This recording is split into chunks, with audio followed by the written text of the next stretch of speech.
جب مذاکرات کرنے ہوتے ہیں شرائط کیوں لگا دیتے ہیں آپ لوگ ساتھ؟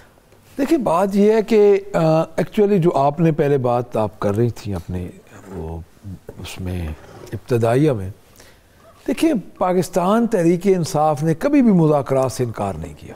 پہلی بات تو یہ سنگل لارجسٹ پارٹی ہے اور آپ کو بھی پتہ ہے کہ اس وقت پاکستان تحریک انصاف ایک مخصوص حالات سے گزر رہی ہے اور اس میں آپ نے بات یہ کی ہے کہ ہمیں یہ خدشہ ہے کہ جب ان کو اشارہ ہوگا تو یہ مذاکرات کریں گے. ہم نے کمیٹی بنائی کیوں؟ ہماری کمیٹی بنانے سے پہلے ان کی یہی راگ الاپ رہے تھے مسلم لیگ نون والے کہ یہ مذاکرات کرنا نہیں چاہتے. ہم کیا کہتے تھے؟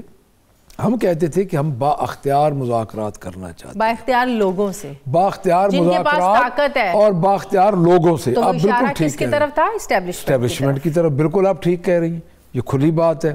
اچھا اب اس کے بعد اب جب ہم نے کمیٹی بنا دی، یہ کہتے تھے کہ ہم با اختیار ہیں، ہم ان کو یہ کہتے تھے کہ آپ با اختیار نہیں ہیں، آپ کے پاس کوئی اختیار نہیں ہے بیکاز آپ ٹرو ریپریزنٹیٹیو نہیں ہیں. آپ فارم 47 کے ذریعے آئے ہیں تو آپ کو جو لانے والے ہیں جب وہ مذاکرات کہیں گے تو اس وقت مذاکرات ہوں گے. تو ہم نے ایک حجت تمام کر کے اپنی کمیٹی بنا دی ہے. اب ہم ان کی طرف دیکھ رہے ہیں. 47 والے 45 والے کیسے ہو گئے اب، اور یہ کیسے اب آپ ان کو ریکگنائز کریں گے؟ میں وہی بات کر رہا ہوں. ہم نے کمیٹی اس لیے بنائی کہ یہ کہتے تھے کہ آپ ہمارے سے مذاکرات نہیں کرتے. اب ان کا کیا تھا؟ 8 فروری کو جو کچھ ہوا آپ سب کے سامنے ہے، وہ پرانی یعنی اس لمبی بات ہو جائے گی. ان کا پہلا اگر یہ جسٹر دینا چاہتے تو یہ دے سکتے تھے کہ ہم ایک با اختیار حکومت ہے، چلو فارم 47 کے ذریعے بھی آئے. انہوں نے کب کہا کہ ہم با اختیار نہیں ہیں؟ آپ نہیں مانتے تھے، انہوں نے کب کہا؟ وہ تو ان کا ایٹیٹیوڈ بتا رہا ہے، ان کا ایٹیٹیوڈ بتا رہا ہے. وہ کبھی کو منہ سے مانتا ہے کہ میں با اختیار نہیں ہوں؟ دیکھیں ان کا ایٹیٹیوڈ بتا رہا ہے کہ وہ با اختیار نہیں ہے. ہمارا پہلا مطالبہ کیا تھا؟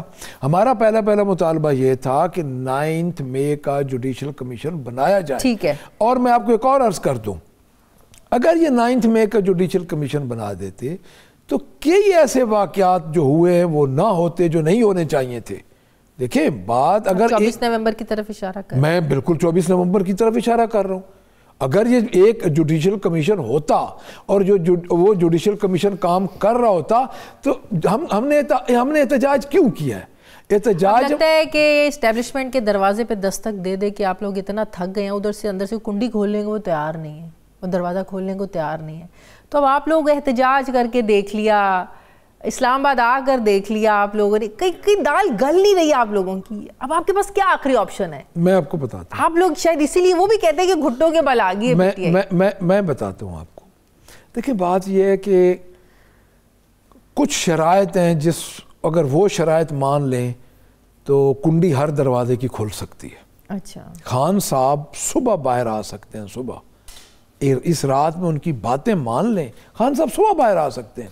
لیکن یہ پہلی دفعہ ہوا ہے. پہلے یہ پریسیڈنٹس تھیں کہ ایک وزیر اعظم کے خلاف جو کچھ ہوتا تھا وہ باہر بھاگ جاتا تھا، اس کے بعد اس کی پارٹی ختم ہو جاتی تھی. 5-10 سال وہ باہر رہتا تھا، خاموش رہتا تھا، بعد میں وہی جو لوگ ادھر ہوتے تھے وہ واپس آ جاتے تھے.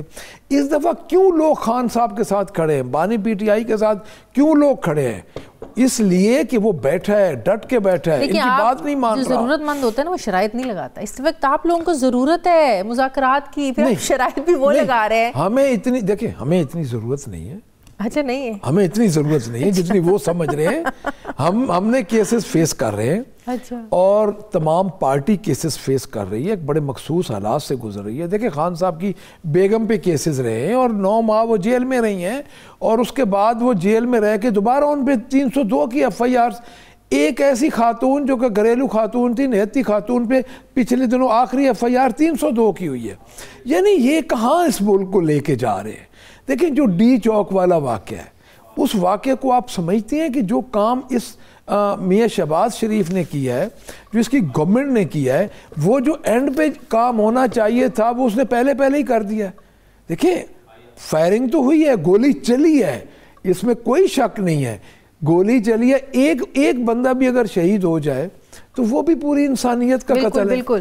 لیکن خان صاحب پارٹی سے کیوں ناراض ہیں؟ انہیں لگ رہا ہے کہ باہر بڑا زبردست سب کچھ چل رہا ہے.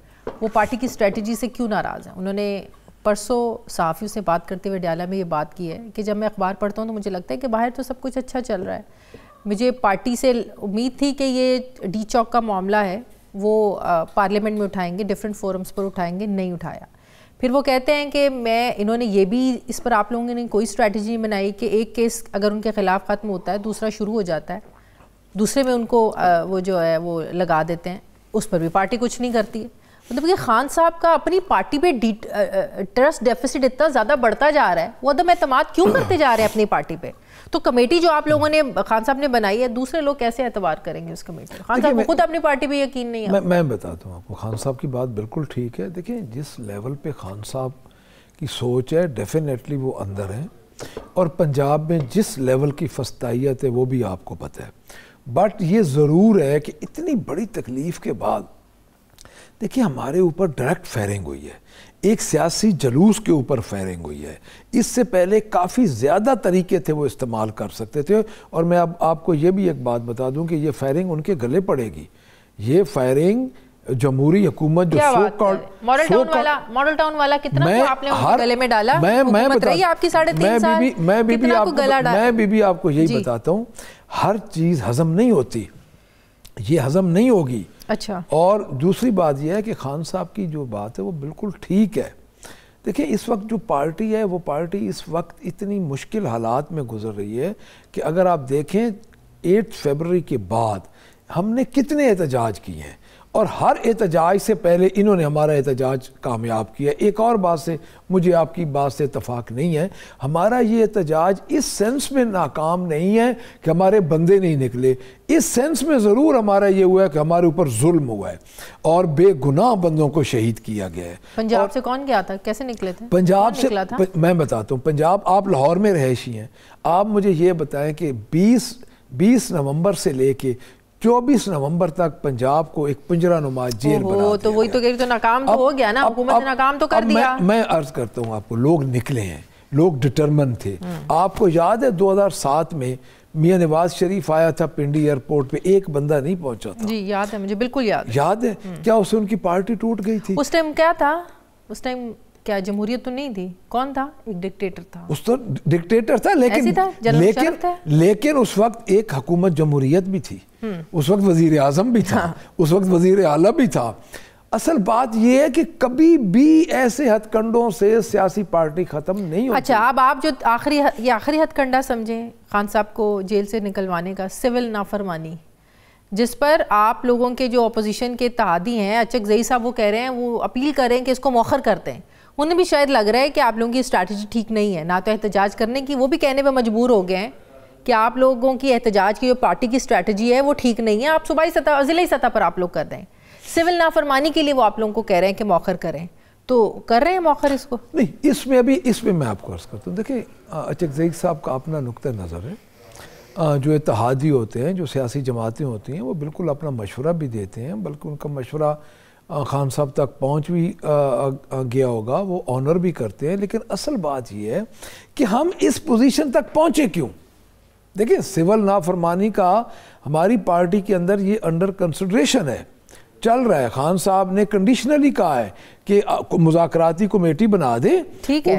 اگر یہ چیزیں اس وقت تک نہیں آتی, وہ اب کل یا پرسوں تک خان صاحب کے ساتھ ملاقات ہوگی, وہ پتہ چل جائے گا.